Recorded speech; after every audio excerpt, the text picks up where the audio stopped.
Welcome back. It's hard not to break out in a sweat with weather like this, but sometimes sweating too much is a sign of an underlying health problem. And today we welcome Michael Betts from Abundant Living Medical Clinic with details on what your sweat could be telling you. Now, we have to preface this, of course.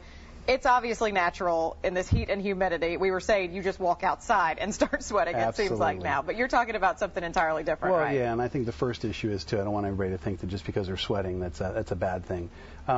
Sweat is fantastic. Your body needs to, especially when we get as hot as this is.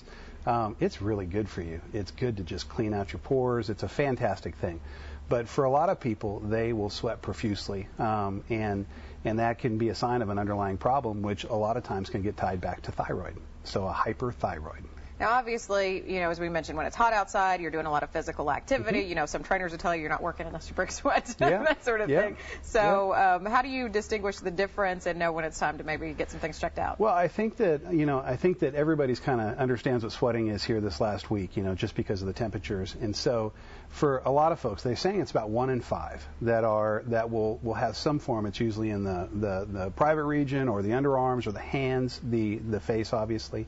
But if they feel like they sweat too much, what can happen is your body is just continually, it's producing too much.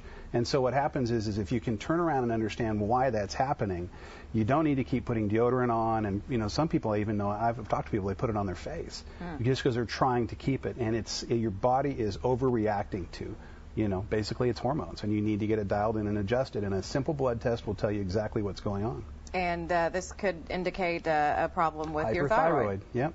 And, we can get into other hormonal issues. I mean, progesterone, when women have night sweats and that type of thing, progesterone's also one of those things. But with the test we pull, we can see what's going on and usually tie it in. But on a quick side note, too, triclosan, which is in hand sanitizers and toothpaste, 4 countries in Europe have outlawed it because it's basically attacking the thyroid.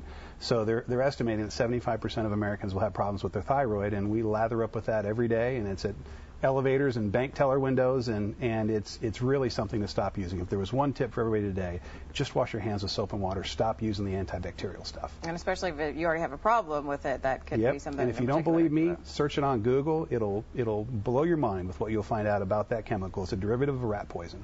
Well, as he mentioned, if you are interested, you can get a blood test to try to figure out what's going on if the thyroid is an issue for you. And you see their website and phone number listed there at the bottom of your screen where you can get more information and learn more about the services at Abundant Living Medical Clinic. Thank you so much for being with us. You are awesome. Thank you so much. That's it. We will be right back with a check of that forecast that is guaranteed to make you sweat regardless of anything else.